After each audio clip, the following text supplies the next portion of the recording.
어떻게 됐는지 모르겠어요, 지금. 들으시는 분들이 지난주에 또 제대로 문을 통과를 해가지고 제가 누누이 얘기했잖아요. 화두 하나가 48개를 다루는데 순서랑 상관없이 그 어떤 부분의 화두에서 이렇게 머리가 확 깨어나는 듯한 느낌. 그리고 지금 자기가 살아왔었던 것들이 굉장히 주인 아니게 살아왔다. 주인은 남의 눈치를 안 보잖아. 항상 남의 눈치를 보고 남의 칭찬을 들으려고 그러고 남한테 점수를 받고 교수가 칭찬하거나 선생이 칭찬하면 그대로 살아가려고 그래. 근데 유사이래로 우리가 배웠었던 거 하나 있잖아요. 누군가를 지배할 때 쓰는 방법은 당근과 채찍이야.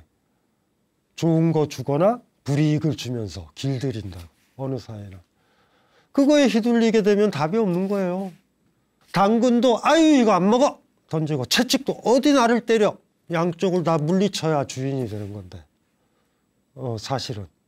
근데 그거에 너무 많이 길들여져 가지고 모범생이 뭐예요? 1등 하는 아이가 누구야? 명문대 간 아이는 누구야? 그 아이들이. 남의 얘기 잘 듣고 남의 평가에 연연하고 그거에 맞춰서 살아왔잖아요. 그런 사람들이 사회 지도자가 되면 답이 없는 거예요. 자기가 뭘 결정을 못하니까. 이게 요 단어를 시작하기 전에 조금 한번 제가 좋아하는 단어인데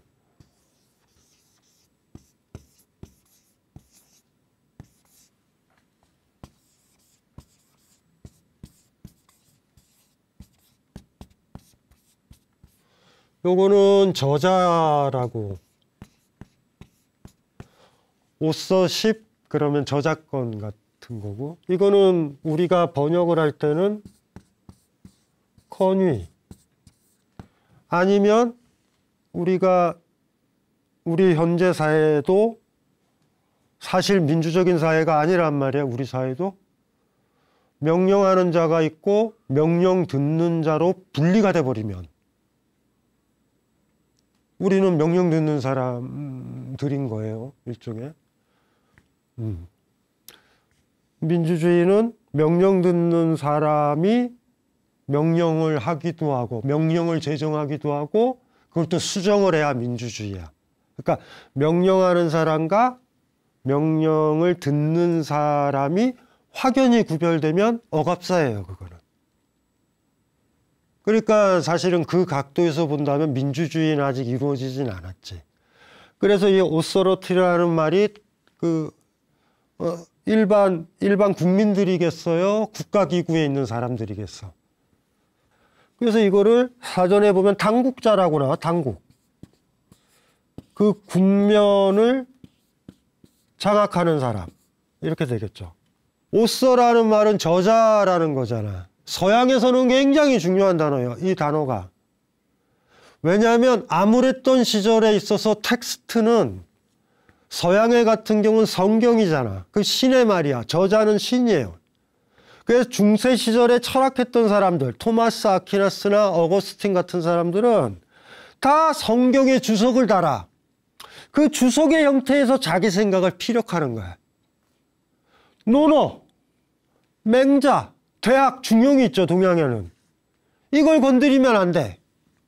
거기에 주석만 달아야 돼. 주시가 단 주석, 양명이 단 주석. 정약용이 실학자라고 하지만 정약용도 사서에 주석을 달면서 논어의 행간 사이의 빈틈에 자기 해석을 넣는 정도야. 자기 이름으로 책을 쓴다라는 게 힘들어요. 다. 태계요? 태계 이학 알죠? 그 사람 연구를 할 때는 동료 유학자랑 논쟁했던 편지 가지고 논문을 쓰는 겁니다. 기대승한테 보내는 편지. 기대승한테 받은 편지. 무슨 말인지 알죠? 강신주. 제 이름으로 검색하면 책들이 나오잖아. 이거는 최근 한 200~300년 지나서 생긴 분위기라고. 옛날에는 책을 함부로 못 썼단 말이에요. 진짜 책을 쓰는 사람은 오서, 신이야. 그거는 불교 경전에서도 여시아문이라고 해가지고 이랬잖아. 그것도 다 경전으로 치잖아요. 경률론 3장이 있는데 경이라고 붙어 있는 건 시다르타가 했던 말이라고 되어 있는 거예요. 그런데 그것까지도 경전이야. 여시아문. 이와 같이 나는 들었다. 이래도 경전이야. 시다르타가 얘기했으니까. 그래서 그래도 불교는 조금 괜찮은 게 논을 쓴 사람이 있어. 이건 이론가들이 쓴 거야. 예를 들면 나가르주나라는 이론가가 중론을 쓴다든가, 세친, 바수반두라는 사람이 유십, 이십송이라든가 뭐 이런 거 쓰고, 뭐 이런 논 아시죠? 논 대승기신론 마명이 있었고. 그러니까 불교는 일찌감치 옛날에 저자가 인간이면 안 된다, 내가 저자이면 안 된다라는 시절에 자기 글들을 썼었던 거라고. 인도에서 불교와 최고의 라이벌이 니아야 학파란 말이에요. 정리학파. 여기는 니아야 수투라라는 경전의 주석만 달아. 불교처럼 그렇게 쓰질 않아요. 이렇게. 불교는 그나마 옛날식 사유인데도 저자가 있었던 거야. 금강산매경론, 뭐 논이라고 써 있는 거 있죠. 그거는 시다르타가 쓴 게 아니라 저자가 있는 글이야. 불교 전통은 그 글이 굉장히 많습니다. 그런데 그게 사실은 핵심이라고 봐야 돼. 표절의 문제가 많이 생기죠. 표절. 어떤 저자가 소설을 썼는데 표절을 했다. 그러면 우리 그 작가의 글을 읽어요, 안 읽어요? 안 읽게 돼. 내가 왜 앵무새의 글을 읽어? 내가 그 사람 책을 읽었던 건 이런 스토리를 얘기할 사람, 이런 걸 얘기할 수 있는 사람은 유일하게 당신이기 때문에 읽는 거야. 그래서 이 저자라는 것, 표절을 한다라는 거는요, 윤리적 문제가 아니라 오서의 본질에 해당하는 거야. 여러분들이요, 여러분이 살아갔던 삶을 아이한테 얘기를 하면 건의가 있습니다. 아빠가 겪었으니까. 진짜로 시련을 당했던 어떤 사람이 시련을 처절하게 당한 걸 누구나 다 알아. 아마 시련을 당해서 아픈 사람은 그 선배를 찾아갈 거야.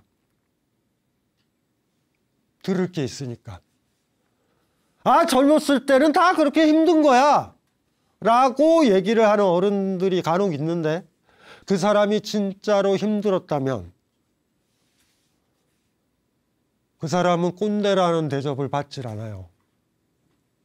반면 시키는 대로 했고 부모 말 잘 들으려고 살았고 한 번도 자기가 결정을 안 하면서 사회에 맞춰가면서 산 사람이 있어. 그냥 지나간 거야. 자기가 부딪히면서 살지 않았던 사람이. 뭐라고 떠들어요?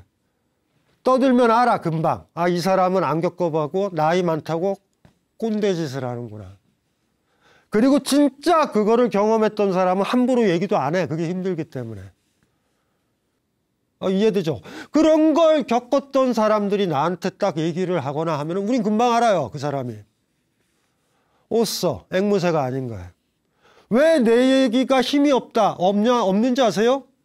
여러분이 온몸으로 겪었다면 함부로 얘기도 안 해요. 여자 만나니까 너무 좋네. 뭐 이런 친구들 있잖아. 여자 거의 못 만나고 겉으로만 보고 있다라는 게 100%야. 진짜로 사랑에 빠졌던 사람은 여자니 남자니 이런 얘기 별로 안 해. 전쟁 안 겪었던 사람들이 전쟁 얘기 굉장히 많이 해.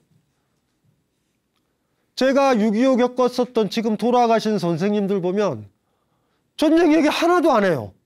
나중에 진짜 친해져서 그 맥락이 됐을 때 전쟁 경험을 얘기하실 때는 그거 가지고 자랑도 안 해. 나 이렇게 힘들게 살았어. 나 위대한 사람이야, 우리 세상. 이런 얘기도 안 해. 언제 위로해야 될지, 언제 말해야 될지도 다 알아. 우리 사회에 나이 든 사람 꼰대들이 많다라고 그러잖아. 젊은 친구들이 느낌적 느낌으로 아는 거야. 경험해 보지도 않고 어른 됐다고 떠든다. 나처럼 이렇게 힘들지도 않았는데 떠든다. 아이가 공부를 너무 막 해서 스트레스를 받아. 스펙 관리 잘해야 되는데 이번에 망했어. 딱 이럴 때 엄마가 엄마가 있잖아요. 나 망했어. 이거 어떻게 성적이 너무 떨어졌어. 그때 엄마가 주섬 뭐 나무 캐비넷 같은 거를 이렇게 상자를 열더니 학사경고 알죠? 학사경고 2개 받은 걸 딱 꺼내고 성적표를 꺼내는데 다 CDF야. C학점, D학점, F학점 이래. 공부를 안 해도 정상적으로 결혼해서 나를 낳을 수가 있구나를 확인해 준 엄마야. 무슨 말인지 이해돼요? 엄마가 꺼낸 옛날의 성적표를 보니까 나는 굉장히 좋은 성적표인 거야. 아들이나 딸 입장에서. 그럼 위로가 되지. 존재 자체가 위로인 거야. 엄마는 말할 필요도 없어요. 야! 우리 봐라. 내 집도 있고 이렇게 산다. 공부 못한다고 죽는 게 아니다.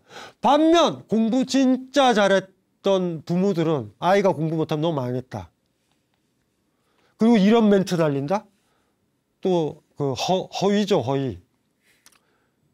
나는 성적 나쁜 걸 뭐라고 그러는 게 아니야, 얘야. 네가 최선을 다했는지 그게 궁금하다. 뭐 이런 얘기나 하던가. 왜 내 말에 힘이 없는지 이해가 되죠? 온몸으로 겪었고 바닥으로 겪었었던 그 힘든 것들을 얘기를 해야 오서러티가 생긴다고. 그래서 가르쳐 드릴게요. 경험하지 않았던 거는 침묵할 것. 내 아이가 내가 경험하지 못했었던 걸 경험했다면 아이한테 배울 것. 아이가 얘기하는 걸로 간접 경험. 그러면 돼요. 무슨 말인지 이해되시죠? 네. 그래서 비트겐슈타인이라는 철학자가 옛날에 했던 말이기도 한데 그거를 이런 식으로 외워놔도 될 것 같아. 말할 수 없는 건 침묵하라고요. 함부로 얘기하지 마요. 남의 고통에 대해서든 뭐에 대해서든 아픔에 대해서든 모르니까. 그게 중요한 거예요. 스마트폰, 인터넷이 발달하면서 5만 가지 것들, 정보들이 남분분한다고. 앵무새가 돼버려. 다 앵무새들이야. 스마트폰을 많이 보고 액정화면을 많이 봤던 게 경험이 쌓이는 게 아니잖아. 영화 수천 편, 전쟁 영화를 봤다고 해서 전쟁을 아나? 편집된 영상으로? 물건들도 그렇잖아요. 상품들도. 화면에서 보는 건 굉장히 근사한데 상품이 도착한 날 하루 이틀 지나면 괜히 샀다라는 느낌 들고 많지. 우리 그렇게 사요, 물건들도. 그래서 지금 시대에 있어서 다 앵무새 같아. 더 많아. 그래서 이 오서라는 말에 대해서, 오서러티라는 말에 대해서 왜 내가 얘기하면 사람들이 내 말을 속칭 씹을까? 왜 내가 얘기하면 딴 사람이 말이 치고 들어올 때가 있고요. 내 친구들 중에서 어떤 사람이 말을 하면 다 그 친구 말에 집중하는 듯한 경험을 한 적이 있지. 왜 그런지 아세요? 그 사람은 오서러티, 자기가 그리 경험했고 그리 살았던 힘이 있기 때문에 그래. 그리고 그런 사람들은요, 어느 때 말을 해야 되는지도 알아. 그런 것들이 중요한 거죠. 오서에 대해서 생각을 해봐야 돼. 나이가 많이 먹었다고 그래서 이 저자의 깊이 앵무새가 아니고 자기 얘기를 할 수 있고 그렇게까지 되기가 쉽지가 않아요. 그래서 어떤 사람이 꼰대가 된다라는 건 별거 아닌 거야. 오서러티가 없는데 오서러티를 부리려고 그래. 다 아는 것처럼. 그래서 어떤 경험을 했다면, 그 사람이 내가 못했던 경험을 했다면 그 사람 얘기를 귀담아 들어야 된다. 그러면 되는 거야. 반면 제대로 경험을 했다면, 그걸 표현하고 말한다면 꼰대라는 얘기는 나이가 들어서도 듣지 않아요. 무슨 말인지 이해되시죠? 네.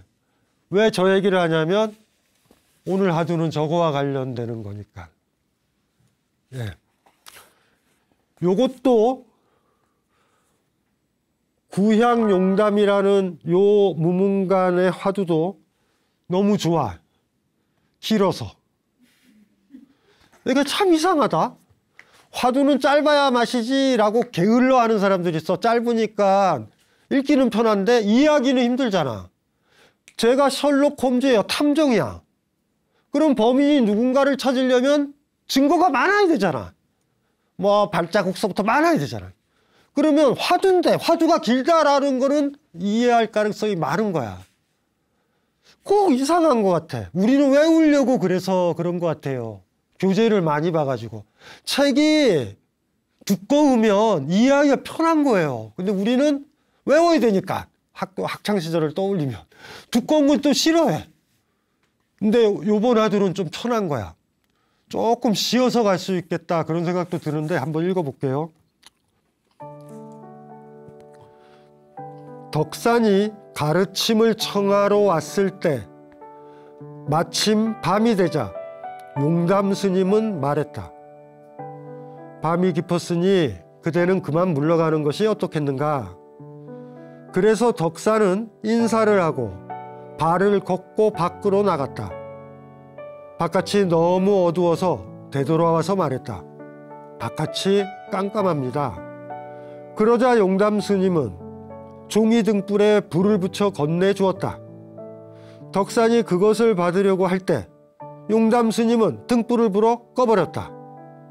바로 여기서 덕산은 갑자기 깨닫고 용담 스님에게 절을 했다. 그러자 용담 스님은 물었다. 그대는 어떤 불법의 도리를 보았는가? 덕산은 저는 오늘 이후로 천하의 노화상께서 하신 말씀을 의심하지 않겠습니다. 다음날 용담 스님은 법당에 올라 말했다. 만일 이가 검이 세워진 숲을과도 같고 입이 피가 담긴 쟁반과도 같아서 방망이로 때려도 뒤도 돌아보지 않을 남자가 있다면 언젠가 홀로 우뚝 솟은 봉우리 정상에 나의 돌을 세울 것이다.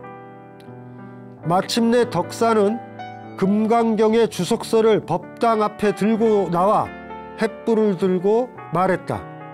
불교의 모든 심오한 변론들은 남김없이 밝힌다고 해도 허공에 터럭 하나를 날리는 것과 같고 세상의 모든 진리를 모조리 갈파한다고 해도 물 한 방울을 거대한 계곡에 떨어뜨리는 것 같다. 이어 주석서를 바로 불태우고 용담 스님을 떠났다.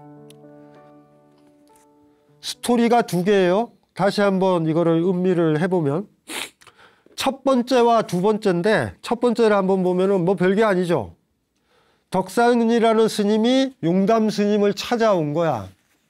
그리고 책 알아요? 책이라는 단어. 책이라는 단어를 보면은 우리 그 옛날에는 세게 기온 것 같은데 이렇게 등에 나무 이렇게 지게 같은 거 그리고 천으로 해가지고 책을 들고 다녔다고. 우리는 편집 기술이 발달했잖아요. 옛날 책은 글자가 크잖아. 그리고 직지심경이라든가 옛날 보면은 팔만대장경 보면은 알죠? 그건 지금 편집 기술이 좋아서 이렇게 들어가는데 요 한 권이면은 뒤에 바랑이 하나 들어간 거야. 그러니까 덕산 스님이 그러고 다니는 거죠. 그리고 경전이 얼마나 많아. 팔만대장경인데. 그런데 핵심이 뭐냐 하면 금강경이라는 걸 안 거야. 금강경은 뭐죠? 금강경 알죠? 다이아몬드 수트라잖아. 가장 강력한 바주라란 말이에요. 바주라. 금강, 다이아몬드.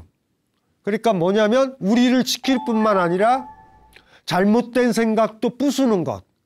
인도 사람들도 다 알아요. 다이아몬드는 제일 세다.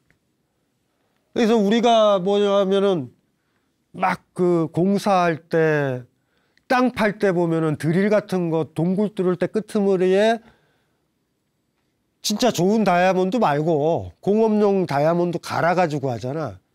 그러면 그걸 갈아가지고 암벽을 뚫는다고. 금강경의 핵심이 그러니까 금강이라는 단어, 이 바주라라는 단어, 그거의 핵심이 뭐냐면 공이에요. 공이라는 단어.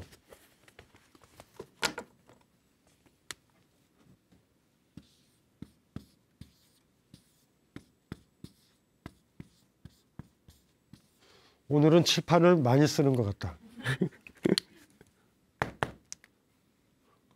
공이 뭐예요? 야, 이것도 힘든 말이다. 우리 지난 시간에 제가 얘기했잖아. 자아가 없다. 이해돼요? 나의 것이 없다. 공이라는 거는 뭐냐면 실체가 없다. 영원한 게 없다일 수도 있어요. 공을 뭐 쉽게 이야기하면 무아라고 생각을 해도 돼.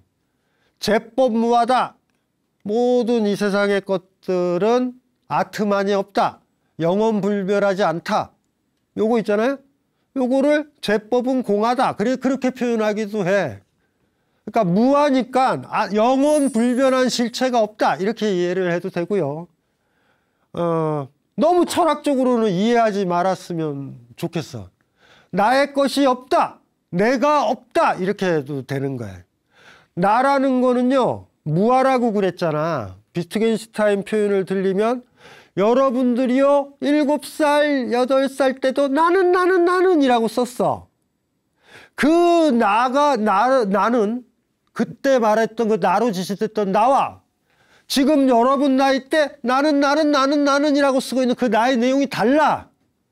여러분들이 70, 80 돼서 할아버지 할머니가 됐을 때 나라고 쓸 거야 똑같이. 그래서 제가 지난주에 얘기를 했잖아요. 서양 철학이 좀 도움이 될 거라고. 나라는 생각을 비트겐슈타인이나 서양 철학자들은 뭐라고 생각하냐면 그래마티컬 일루전이라고 표현해요. 문법적 착각이다. 5년 전에도 10년 전에도 3살 때도 나라고 쓰니까 그 나가 똑같은 뭔가가 있으리라고 착각을 한다. 불교에서 산스크리트에 보면은 다르마, 다르민 이런 게 나와요. 다르민을 한자로 뭐라고 그러냐면 주어에 해당하는 거야. 유법이라고 번역을 하고 다르마를 법이라고 해. 에? 잘 봐요. 비가 온다. 이거 비가 주어지. 그리고 온다가 동사죠. 비가 다르민이라고 불러요. 산스크리트어에서는 한자로는 유법이라고 쓰는데 그리고 뭐 온다. 비가 온다. 하늘이 파랗다. 이런 파랗다 온다 이런 거를 법이라고 불러. 다르마라고. 그래서 이제 막 인도 논리학에서는 그래. 그런데 보자고요. 비가 온다. 비가 안 오는 비 있어? 비가 오는 건 통짜의 사태요 그냥. 근데 비가 온다를 쓰면 이런 말을 쓰게 되지. 비가 안 오네?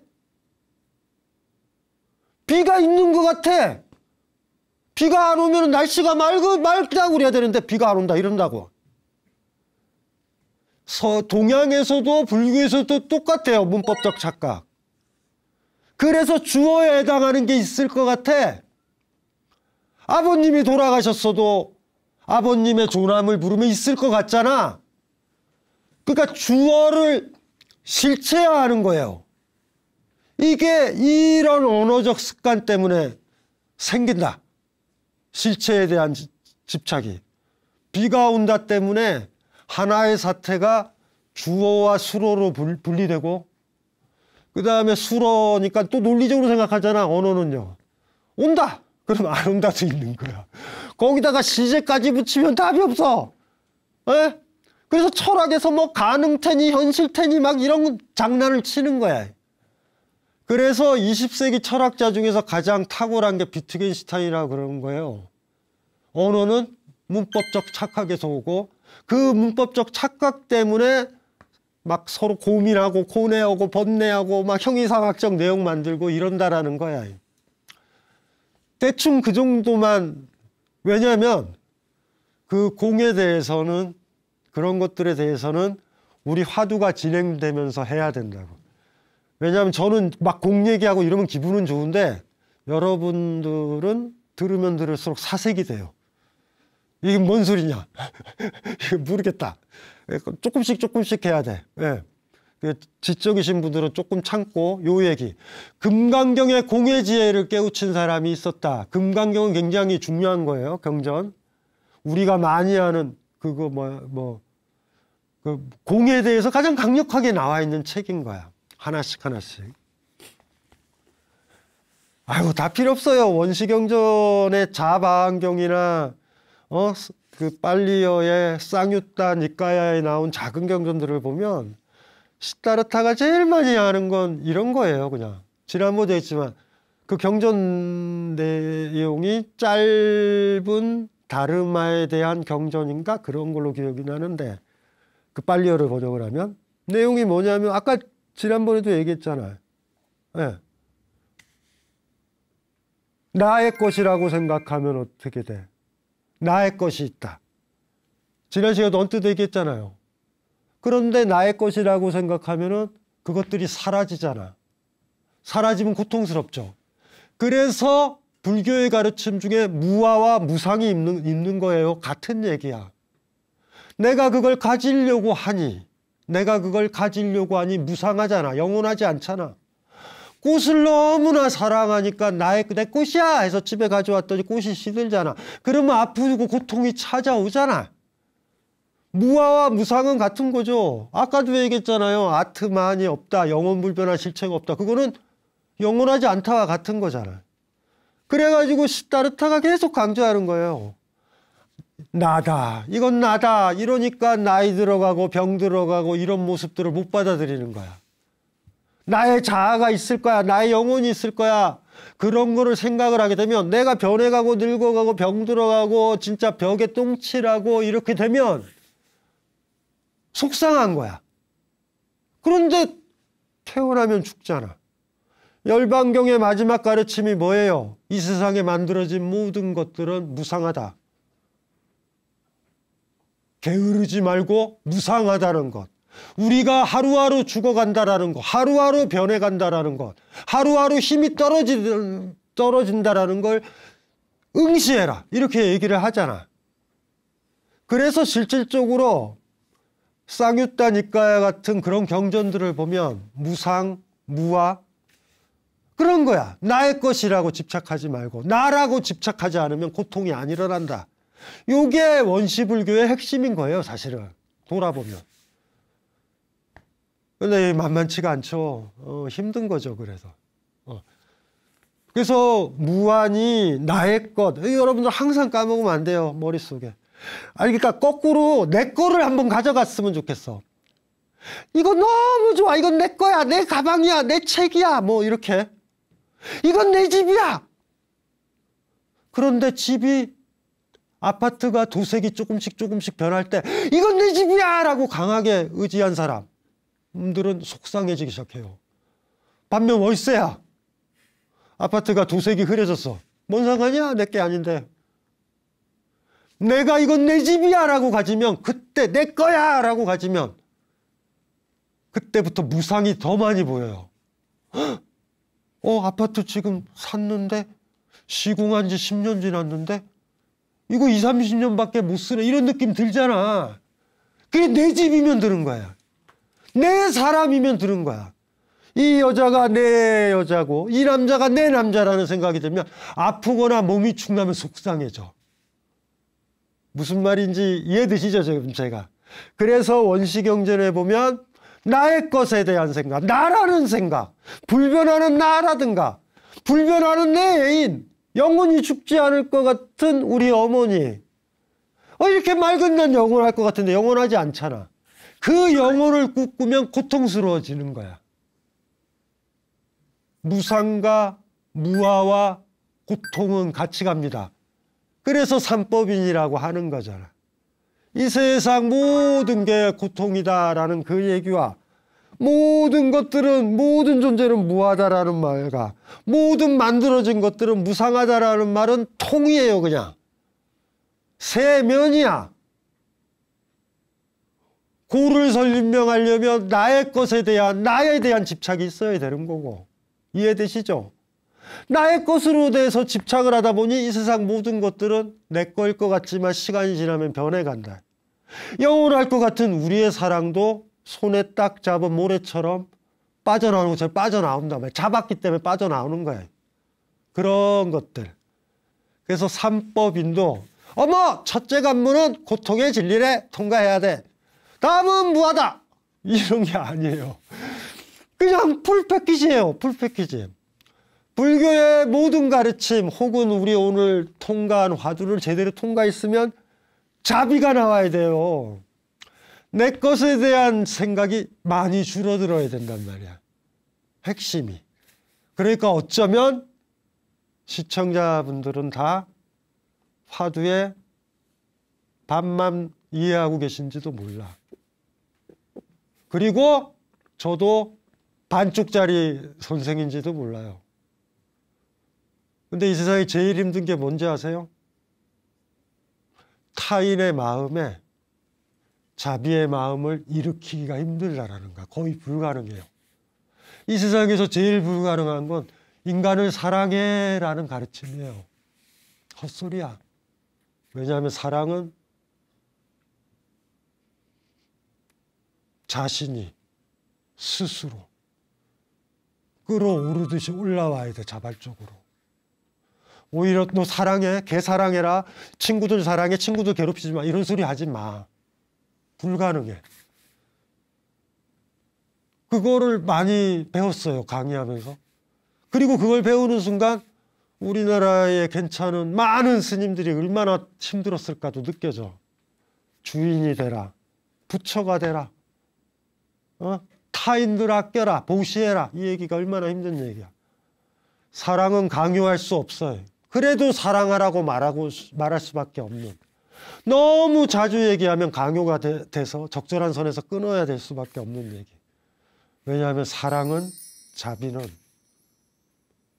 강요가 아니에요. 그 사람이 하기로 결정해야 돼. 오히려 너무 강요를 하면, 너무 사랑에 대해 강조를 하면 이 사람이 삐딱선을 탈 수도 있어. 그게 더 위험한 거예요, 우리한테는.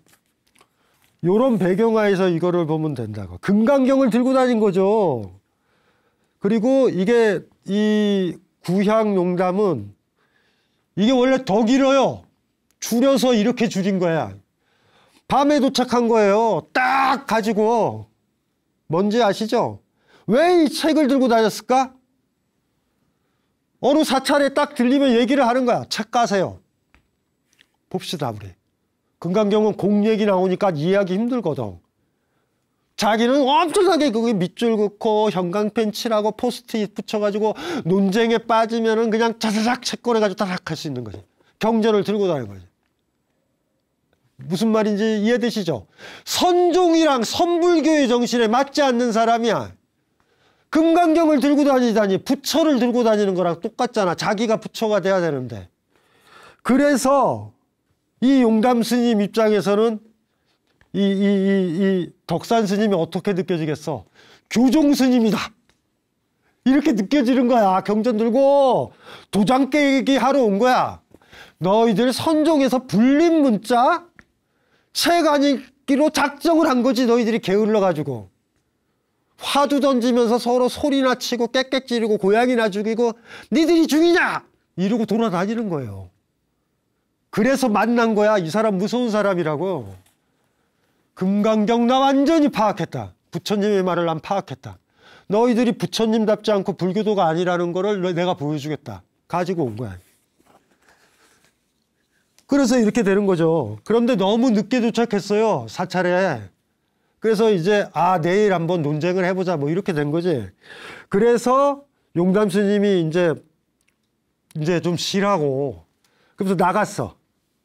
나갔다가 어떻게 되니까 어둡잖아. 어두우니까 일종의 촛불이라고 생각하면 돼요. 촛불을 준 거야.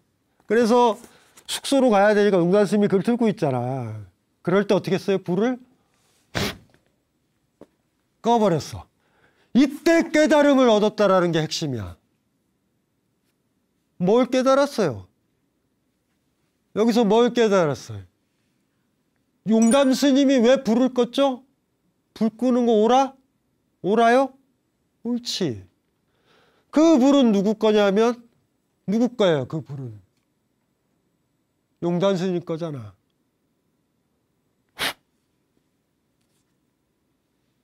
물어보는 거예요. 근데 놀랍게도 그때 덕산 스님이 깨달음을 얻었다라는 건 우리 비유로 빌리자면 다시 불을 킨 게 아니거든요.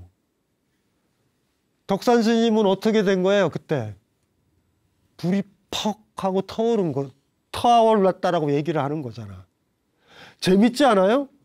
두 가지가 있었어. 이 사람이 의지하는 거는, 덕산 스님이. 금강경 하나 있었잖아요. 그거 믿고 살았어요. 그 진리의 말. 또 하나가 그 순간에 용담 스님이 뭐를 줬어? 불을 줬잖아. 그거를 이때 깨우쳤어. 뭐를 상징을 하는 거예요? 네가 가지고 있는 것들, 네가 가지고 있는 것들은 너라는 불이 아니라, 네가 주인이 아니라 금강경이 주인이었다. 그 경전이 주인이었다. 그거의 불빛으로 살아가고 있지 않느냐라는 거야. 이 초랑 무슨 상관이 있느냐?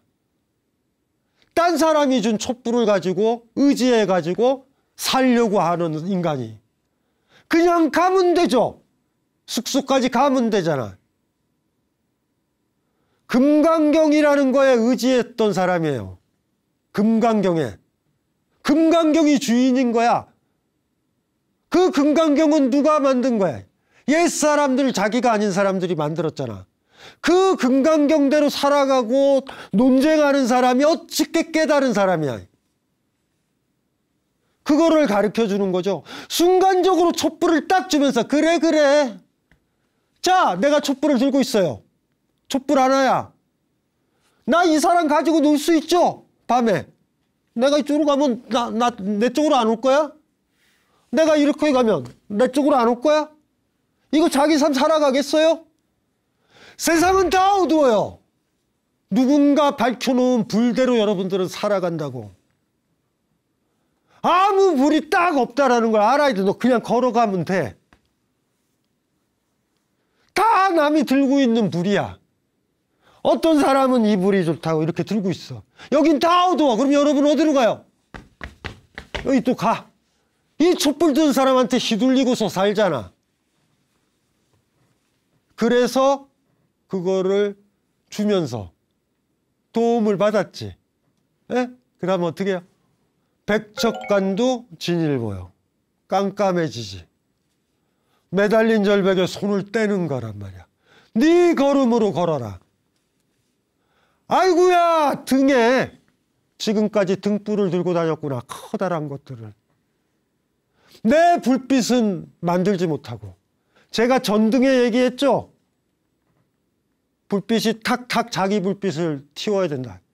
그래서 마른 나무에 피어오르는 불꽃의 색깔과 촛불에서 피어오르는 불꽃의 색깔과 꽃잎을 태우는 불꽃의 색깔은 다르지. 다 불꽃이지만. 그런데 덕산은 자기 불꽃을 피웠느냐라는 거야. 남의 불꽃이었다라는 거예요. 어쩌면 쉽죠? 어렵지는 않을 수도 있어요. 다시 한번 우리 덕산이 한번 해보세요. 한번 읽어볼게요. 덕산이 가르침을 청하러 왔을 때 마침 밤이 되자 용담 스님은 말했다. 밤이 깊었으니 그대는 그만 물러가는 것이 어떻겠는가. 그래서 덕산은 인사를 하고 발을 걷고 밖으로 나갔다. 바깥이 너무 어두워서 되돌아와서 말했다. 바깥이 깜깜합니다. 그러자 용담 스님은 종이 등불에 불을 붙여 건네주었다. 덕산이 그것을 받으려고 할 때 용담 스님은 등불을 불어 꺼버렸다. 바로 여기서 덕산은 갑자기 깨닫고 용담 스님에게 절을 했다. 그러자 용담 스님은 물었다. 그대는 어떤 불법의 도리를 보았는가? 덕산은 저는 오늘 이후로 천하의 노화상께서 하신 말씀을 의심하지 않겠습니다. 다음날 용담 스님은 법당에 올라 말했다. 만일 이가 검이 세워진 수풀과도 같고 입이 피가 담긴 쟁반과도 같아서 방망이로 때려도 뒤도 돌아보지 않을 남자가 있다면 언젠가 홀로 우뚝 솟은 봉오리 정상에 나의 도를 세울 것이다.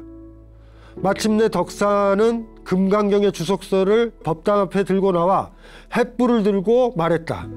불교의 모든 심오한 변론들을 남김없이 밝힌다고 해도 허공에 터럭 하나를 날리는 것과 같고 세상의 모든 진리를 모조리 갈파한다고 해도 물 한 방울을 거대한 계곡에 떨어뜨리는 것과 같다. 이어 주석서를 바로 불태우고 용담 스님을 떠났다. 마지막이 엔딩이죠. 이거 태우고 이거 금강경보다 이스님 말 들을 거야가 아니잖아. 내 길을 가겠다. 나는 부처가 되겠다. 내가 주인이 되겠다. 나 이제 불이 밝혔다. 세상이 어둡다고 해도 상관없다. 내가 가는 길이니까. 밝은 곳을 찾아가시면요, 누군가 등불은 들고 계실 거예요. 그러면 그 등불 든 사람한테 휘둘리는 삶을 살 거예요. 영원히 못 떠나요. 그 사람이 원하는 장소에서 못 떠나. 여러분들은. 저도 여러분들한테 이 화두 하나가 그런 거였으면 좋겠어. 여러분한테 주는 촛불 같고, 매번 강연이 끝날 때마다 제가 불어서 끄는 느낌이 들었으면 좋겠어. 다 떠나죠.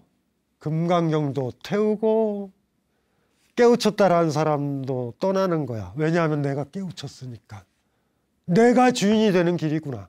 내가 불길을 밝혀야 되는구나. 그리고 불길을 밝히는데 성공한 거죠. 그렇게 떠나는 걸로 에피소드는 완성이 되는데요. 긴 하두지만 실질적으로 원 하두를 보면 더 길어요. 이게 전등록이나 이런 거 보면. 그래도 압축은 했어요. 그 느낌 보셔야 돼요. 그거 하나 기억합시다. 남이 촛불을 들고 있잖아요. 그 사람이 들고 있는 그 밝음 속으로 들어가지 말아요. 그럼 그 사람한테 휘둘리면서 평생 살 거야. 밤에 어두운 데를 안 걸어봐서 그래요. 설악산 아주 오래 올라가다 보면 밤에 랜턴을 꺼도 별빛으로 충분히 올라갈 수 있다는 걸 압니다. 그 정도 걸을 수 있어요. 어두운 밤이라도. 그래서 어두운 길을 걸어가는 힘. 그래야 된다고. 그리고 그 사이에 내 불빛을 태워야 되고요. 물론. 그랬으면 좋겠어요. 예, 이걸로 마치겠습니다.